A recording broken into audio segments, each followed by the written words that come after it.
Eh bien, on va continuer cette émission des idées et du goût spécial marché médiéval de Châteldon avec le prochain invité de cette soirée. On l'accueille tout de suite. Il s'agit en l'occurrence de Jérôme et il va nous présenter Idinforge. Bonsoir Jérôme. Bonsoir. On est ravis de vous avoir avec nous sur les ondes de Variance FM, c'est un plaisir. Bonsoir Jérôme. Pour moi aussi. Bonsoir Karine. Et oui, puisque je suis aussi avec Karine, bien évidemment, on est tous les deux pour vous accueillir ce soir Jérôme. Alors, on a plein de questions à vous poser sur ce que vous faites. La forge, forcément, c'est quelque chose de très intriguant, on pourrait en parler pendant bien longtemps. Et je vais d'ailleurs laisser la parole à Karine qui va entamer avec brio cette interview. Il est toujours aussi galant, hein, Jérémy. Mais il faut bien, je l'ai dit, il faut laisser la parole à ces damoiselles. J'ai la chance d'avoir une co-animatrice ce soir, donc je lui laisse la parole. Alors Jérôme, nous on aimerait bien savoir, et moi aussi, qui t'a appris à forger et si tu as toujours fait ça? Alors non, pas du tout. En fait, j'ai un travail à côté qui me permet en fait de subvenir à mon loisir, même si aujourd'hui je suis professionnel en fait. Mais ça fait 1 an et demi à peu près que je forge et que je vends mes créations. Et en fait, j'ai commencé parce que j'avais du temps libre et que je m'ennuyais. Et donc, j'ai fait un premier bracelet. Et par la suite, en fait, j'ai augmenté un petit peu ma gamme et je suis parti sur d'autres produits. Mais à la base, non, j'ai aucune formation diplômante. J'ai appris avec YouTube. D'accord. Des personnes que j'ai rencontrées, et là je commence à faire des stages pour me perfectionner en fait dans d'autres domaines de la forge.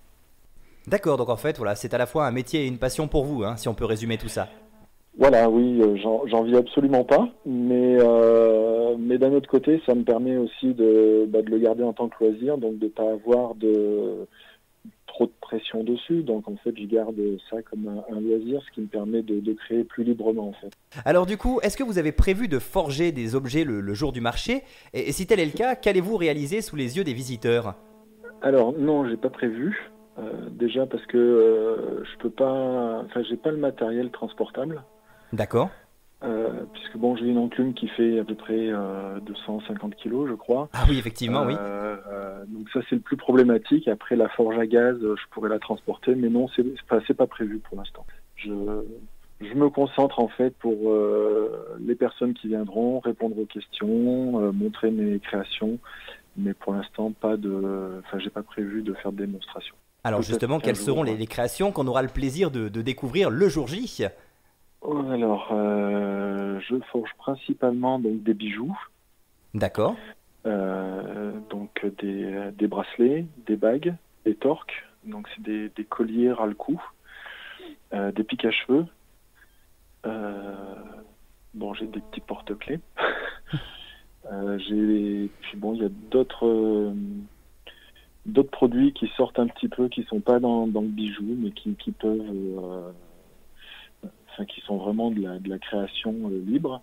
Et là, je suis aussi parti sur 3 parures donc avec scandinave.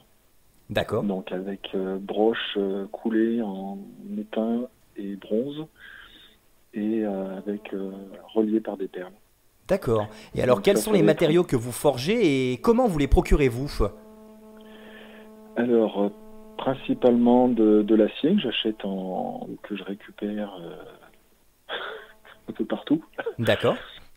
Et après, je fonds aussi du bronze et du laiton. D'accord, donc des matériaux que vous récupérez également ou pas du tout?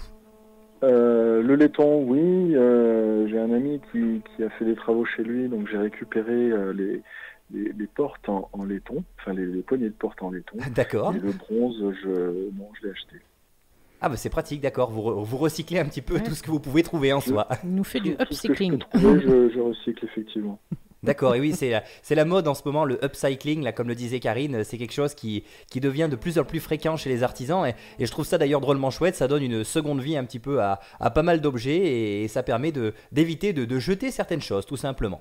Tout à fait, oui. Puis ce soir, j'ai récupéré un amortisseur en fait chez mon garagiste. Un amortisseur. Alors là, je suis curieux de savoir ce que vous allez pouvoir faire avec ça quand même. Ouais, faudra que tu nous montres. Hein. Oui, alors là, parce que justement, moi je suis parti un peu à l'envers en fait. très souvent les gens qui veulent forger font du couteau, et moi je ne voulais pas faire du couteau. Ah bah voilà. Ça change un petit peu effectivement des couteaux qu'on peut voir un peu partout, c'est vrai, vous avez Mais totalement raison. Mais je vais quand même en proposer, mais voilà, ce sera vraiment très... enfin, quelques-uns. Parce que bon, il y a des gens dont c'est vraiment le métier de forgeron coutelier, et ils font ça très bien, donc voilà. Ah bah ça tombe bien que tu dises ça. Moi, je voudrais savoir quels articles ou quel article tu préfères forger. Pas facile comme question. Non, ça dépend vraiment des jours, en fait. Ça dépend, en fait, quand je vais à la forge, en fait, des fois, je sais pas trop ce que je vais forger, donc c'est vraiment... les pics à cheveux, j'aime bien. Là, j'en fais maintenant avec une pierre semi-précieuse dessus, donc il y a un travail, donc il peut y avoir un travail à froid de l'acier avant, après un travail à chaud, et après un deuxième travail à froid, en fait, avec la pierre. Je pense que c'est les plus compliqués, en fait, mais c'est vrai que j'aime bien des fois quand c'est compliqué. Non, j'ai pas vraiment de... J'aime bien tous les créer, et après ça dépend vraiment des jours. Et alors, quelle est la chose la plus incroyable que tu as réussi à créer avec un simple bout de métal? Elle a des questions pièges quand même, on est d'accord, hein. Oui. Bon, tu pourras me crier dessus si tu veux samedi 13. Hein, Non. J'en ai pas en fait de préféré là après. Bon, j'écoutais l'émission avant. Il y a peut-être la dernière parure là où justement j'étais en train de bricoler un peu dessus avant. Je pense que, alors c'est pas de la forge puisque c'est de la fonte, mais je pense que ça va être une de mes pièces où je serai, je pense, le plus fier. Ouais. D'accord. Parce que voilà, c'est de la fonte. Enfin, il y a le fait d'avoir fondu le métal, d'avoir créé en fait l'empreinte, donc sculpté, et puis après de mettre les pierres en plus entre le métal. Et je pense que oui, c'est une des, enfin c'est les trois parures que je vais présenter, c'est vraiment des pièces où je suis vraiment assez fier par rapport aux autres créations que je proposerai. D'accord. Et alors, comment pourriez-vous décrire le style de vos créations?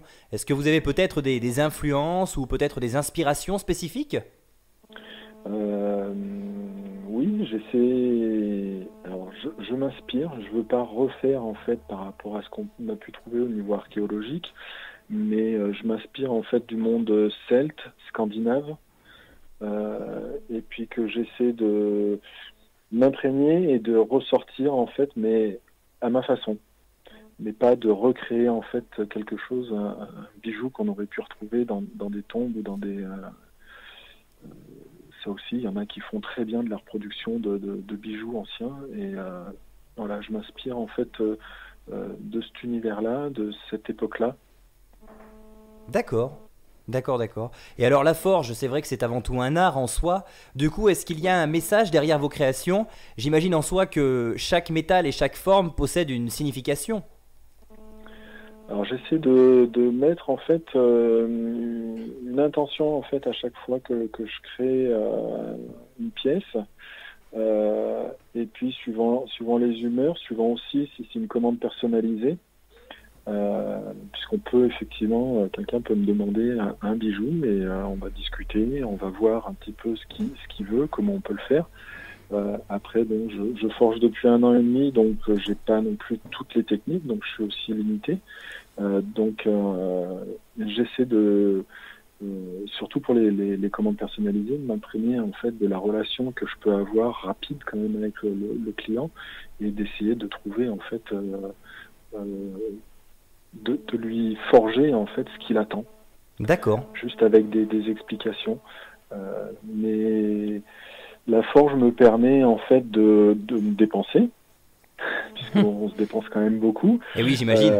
Mais ça me permet aussi de faire ressortir des choses. C'est un peu comme une méditation en fait quand je forge. Ça paraît peut-être un peu bizarre, mais mais il y a des fois des créations que j'ai commencé en ayant l'esprit très clair, et en fait j'arrive à la fin et je sais pas comment je suis arrivé à ça, et le résultat est pas trop mal.